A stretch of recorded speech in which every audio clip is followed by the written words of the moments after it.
Welcome to part 10 of how to play unfair and win. And the starting player is now over here. So he's in charge of moving the location marker to the event draw step. We're in the event step. He gets to draw an event card. Then moving clockwise around the table, the other player gets to draw an event card. Now the starting player moves to the city event. These are going to be the unfair city events now, the two at the bottom. And it says wear and tear. It's an inspection event. That's what the red magnifying glass means. So if a green card event card you have in your hand has a blue inspection looking glass at the bottom, you would be able to block this event. However, the starting player doesn't have any in his green cards. Let's look at the event card for this player. Nope, no, we're looking for that blue magnifying glass. There's a blue fist, but that doesn't match. And there's the blue magnifying glass. So look, and this says, for each feature upgrade in your park, pay 2 coins or demolish the upgrade and put the card into your hand. Okay, let's look to see if there's any feature upgrades in any of the parks. No upgrades here. There's a theme upgrade, a guest service upgrade, and a theme upgrade. No feature, no feature. Here's a feature upgrade, a splashdown element. So if this player doesn't block the event with his green card or choose to pay 2 coin, he's going to have to take that upgrade away from his attraction and put it back into his hand. The question is this worth 2 coin?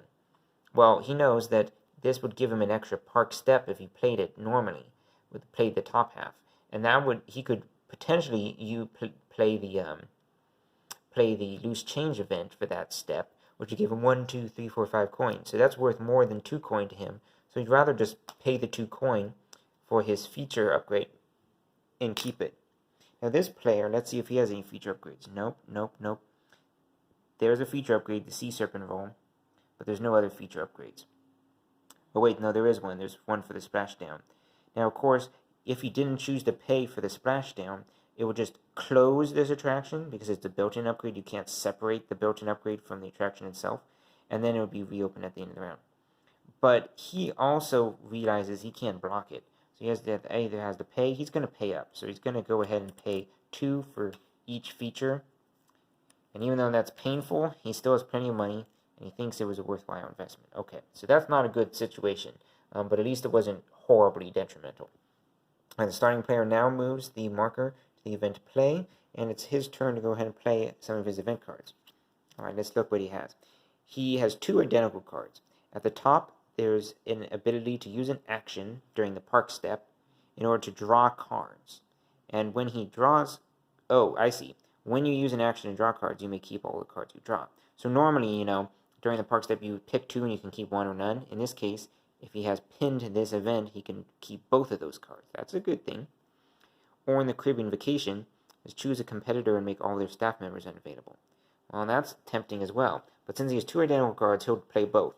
So he's going to first play this one, which makes the competitor's staff members unavailable. Since that bottom half doesn't have a push pin on it, it just goes ahead and means that this opponent's cast member is now unavailable. But now he can't play his second event until everybody's had a chance to play one event, so it's now this player's turn.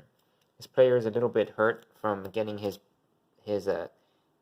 cast member sent on a Caribbean Vacation. He's got to decide what to do here. And he could gain an extra coin from each guest visit. He's going to go ahead and do that thing he thought of earlier. He's going to pin this, and he can take 4 actions this round. He's going to go ahead and pin that right here. Actually, he's going to go ahead and pin it right here, so it's out of the way if he adds another staff member. And now it's back around to this guy's turn. He's going to play, instead of the bottom half, which is bad to his opponent, he's going to play the top half, which is good. He pins it right here. We're going to go ahead and move these blueprint cards out of the way.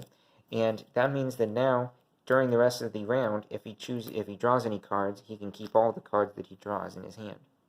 Alright, so now it's back around to this person, and he's kind of thinking about maybe doing something, playing the bottom half of one of these cards. He's going to go ahead and play this, though, first. He's going to pin this card, which gives him an extra coin for each guest visiting his park this round. Now he has 2 pinned event cards. Back around to this person. He's going to go ahead and pass, because he doesn't have any events to play. Back to this player. This player is going to go ahead and play this card. He has to decide, though. He can't play this because he'd also have to discard an event card at the same time to use it. And plus, he already has plenty of stars in his park. He doesn't need to score equal to his capacity. He's going to go ahead and choose 3 upgrades in his park and move them around. In this case, he wants to go ahead and move the 3, as many upgrades as he can, to the attraction that has more stars, or has more icons. He knows he's going to demolish this soon. So he wants to move the robot theme, and he wants to move the robot theme over here, which makes sense. However, he won't be able to move the pirate theme because he needs that on the seafood restaurant to meet his blueprint, and he can't move air conditioning to the swinging ship because that's a ride, and you can only build air conditioning on a non-ride attraction. Alright, so there it's been rearranged, and now he's played his event card.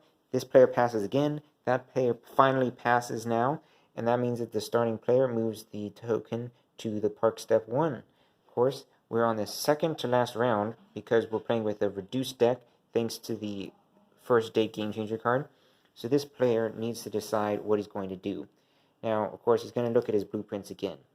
He needs 3 guest services upgrades on any attraction, and he does. He has a restroom, an information kiosk, and a locker and coat check, so he's good. For this blueprint, however, he's going to need a thrill ride with 3 special elements. He already has a thrill ride with a sea serpent roll, but he's also going to need a splashdown element and a corkscrew element. Unfortunately, in the market, he's not seeing any of those. There's an in-kind loop, but it doesn't say that. And he also needs the largest attraction in his park to have a flagpole. Whew, so he's having some troubles here. Let's see what he has in his hand. He already has a sideshow, comfortable seating, a pirate theme, and a quality upgrade. The question is what can he do? Well, he sees a splashdown element in the discard pile, so he might need to draw some event cards in order to get that. The question is there anything that he could build that would give him a lot of points right now? Well, for $9, this junior vice president is not only going to help protect him from injunctions and red shields, but he also can get 6 victory points. That's a pretty good deal. So he's going to go ahead and do that right now since it's in the marketplace and he doesn't want his opponent to hire that person for 9. So that'll be 2 more. And he's going to go ahead and hire this junior vice president, put him right over here next to his android greeter staff member. Then, of course, a new card needs to be flipped over from the market to fill that spot. Alright, he's taken his park step action, so now it's time for this person. Once again, this person is trying to get one of each type of attraction in his park. This person has a corkscrew element. Now, this person knows that he has a lot of actions this turn, and he's trying to decide what is the best use of his money. He needs to get that sideshow. He doesn't have a sideshow yet, and there are none here in the pile. So he needs to somehow get access to the discard pile. So he's going to go ahead and probably draw some event cards right now. That's probably the best idea. So he can try to find an event card that lets him search the discard pile. This one says, search the pit park discard pile and choose a card, reveal it, and put it in your hand. Now, that's what he wanted. So that way he can get that sideshow into his hand, and he can build it in place of the monorail. So he's going to keep that card. And the other one was identical, but he has to discard one, unfortunately.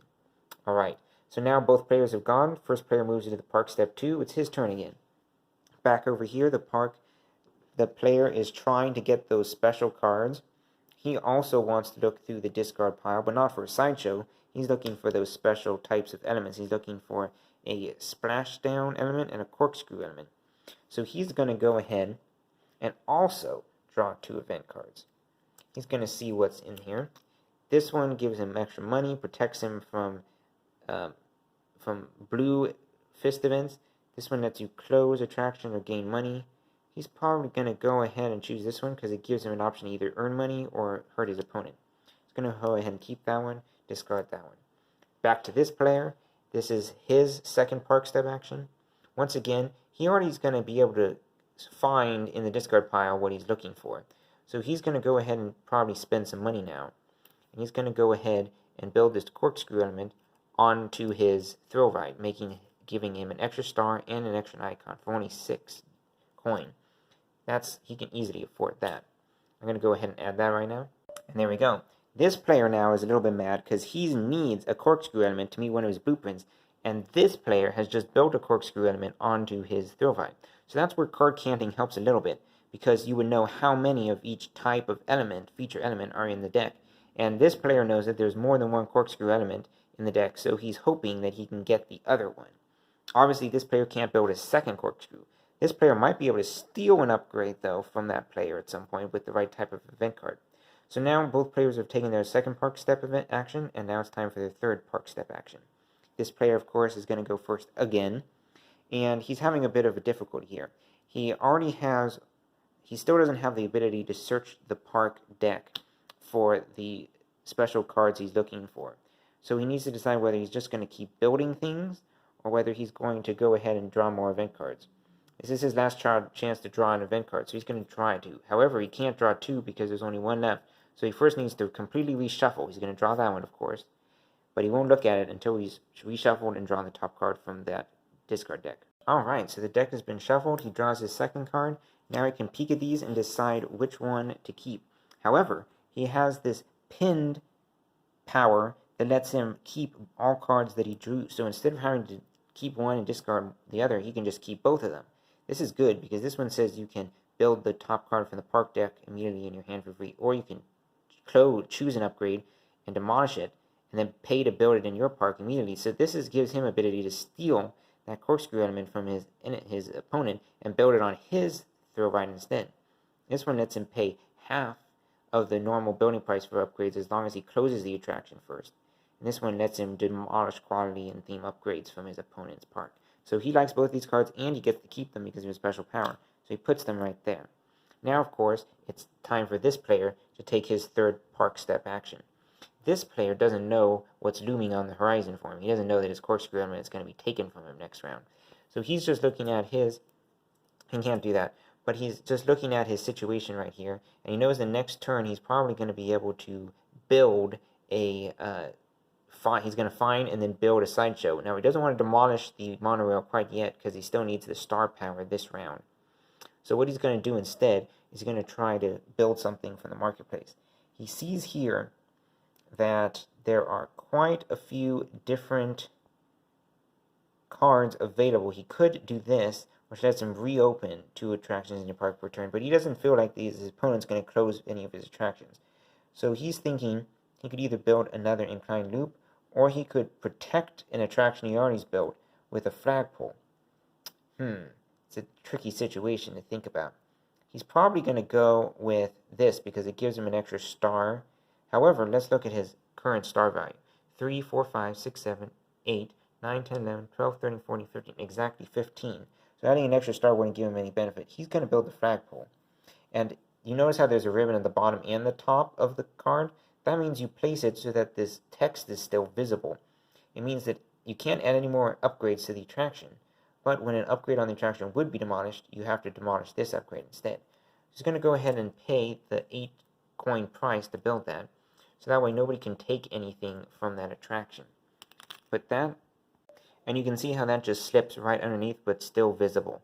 Alright, now this player is getting a little bit worried because now he can't steal that upgrade from his opponent because it's protected with a flagpole. He'd first have to demolish the flagpole, and then in a future event action, he'd have to steal the card. So he's hurting a little bit, but he's going to worry about that later. For now, he's done.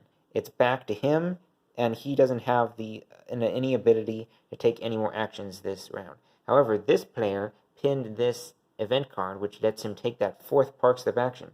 So this player has one more action. That's a powerful event card.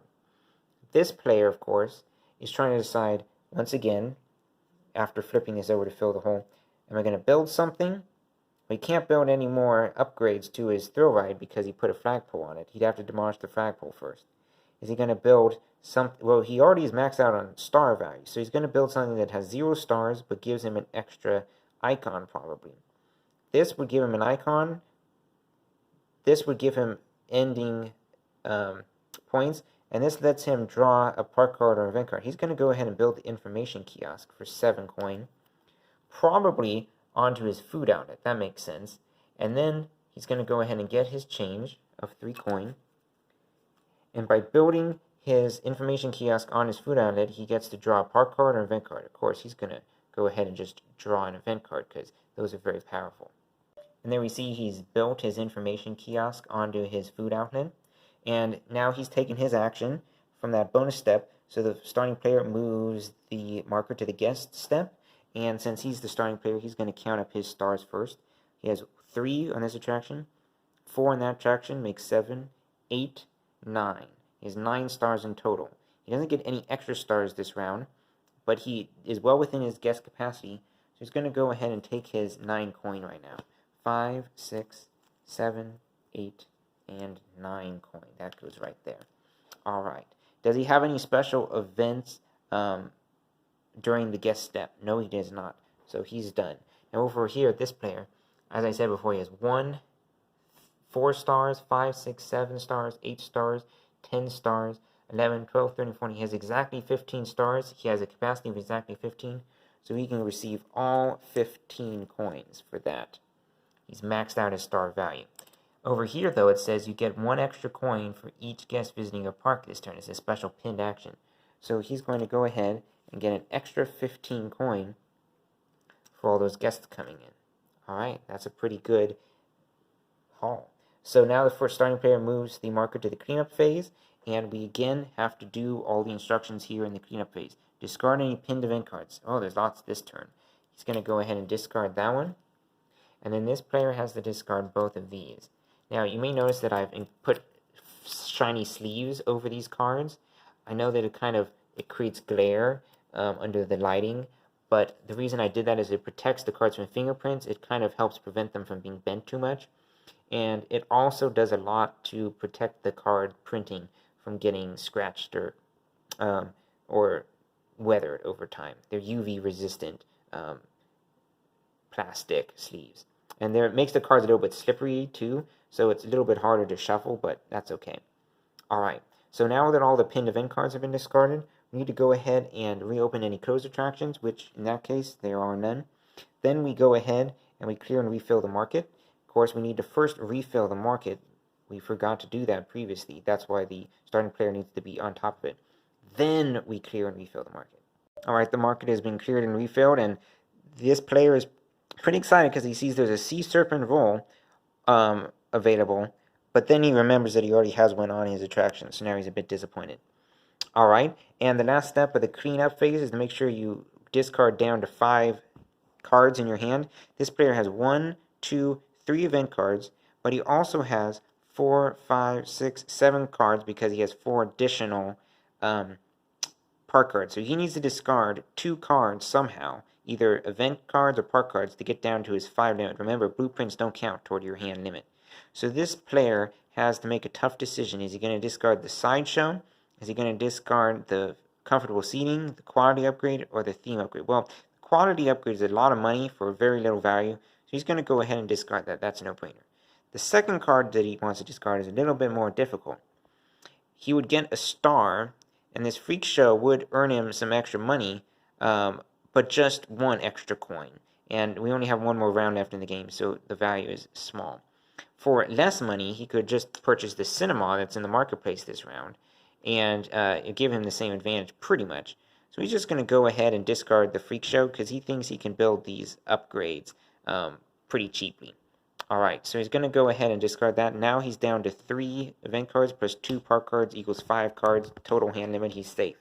Over here, this player has gotten rid of all his park cards, but he has 2 event cards. He's safe. He's under his 5 card hand limit. So now the starting player token moves clockwise around the board to the next player, and we're ready to begin the final round of Unfair. Of course, the starting player needs to move this token back to the beginning of this event track. And as you can see, there's now 5 cards in the discard pile here in the city deck, which means we've had 5 rounds. This is going to be the last round, the last run-through of all these tickets, and then we're going to deal with scoring of this game. I hope that you're starting to understand a little bit better how this game works and understand the flow of things. Basically, each ticket, an event happens, and when that event happens, it usually goes around the table and everybody can do that event once. And then once we get to the very end, a new player gets the starting player token and it starts all over again. Alright, see you in the next part of this series.